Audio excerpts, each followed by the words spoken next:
Bienvenue à tous. J'aimerais partager avec vous cette méditation de Sa grâce nous suffit qui s'intitule « Grand honneur et joie parfaite ». Au reste, frères, priez pour nous, afin que la parole du Seigneur se répande et soit glorifiée comme elle l'est chez vous.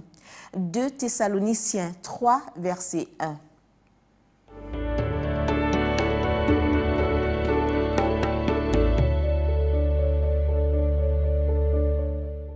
L'apôtre Paul priait pour ses amis et ses frères. Et maintenant, dans 2 Thessaloniciens 3, il demande de prier pour lui et pour ses compagnons de ministère. Paul a toujours reconnu sa faiblesse et il était conscient de son besoin de la puissance divine. C'est pourquoi il la demandait par des prières d'intercession. Il n'était pas un surhomme, mais une personne dans le besoin, comme tout le monde. Cependant, il ne demande pas nécessairement pour lui, mais pour la propagation de la parole de Dieu. En d'autres termes, c'est une demande très noble. Paul affirme que le Seigneur est fidèle. Nous voyons cela dans le verset 3.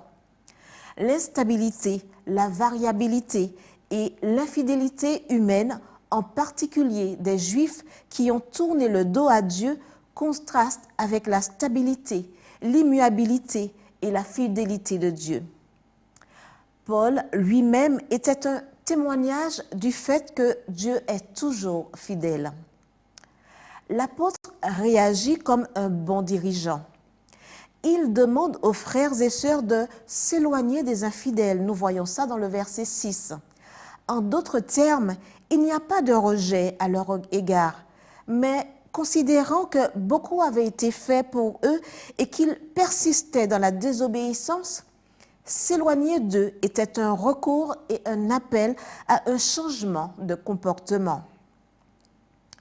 Paul met aussi en garde ceux qui vivent dans le désordre et s'immiscent dans la vie d'autrui.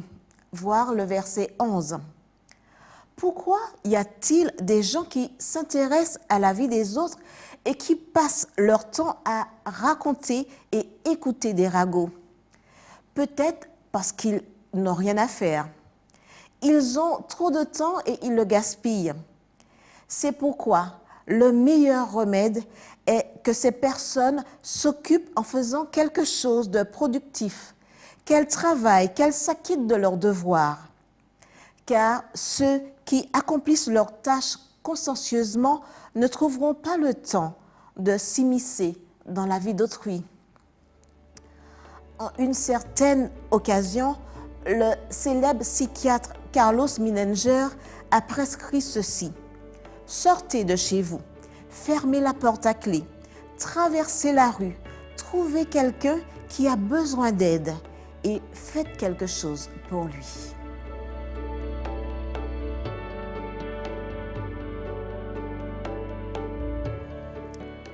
C'est la raison pour laquelle Dieu nous a confié un rôle dans le plan du salut.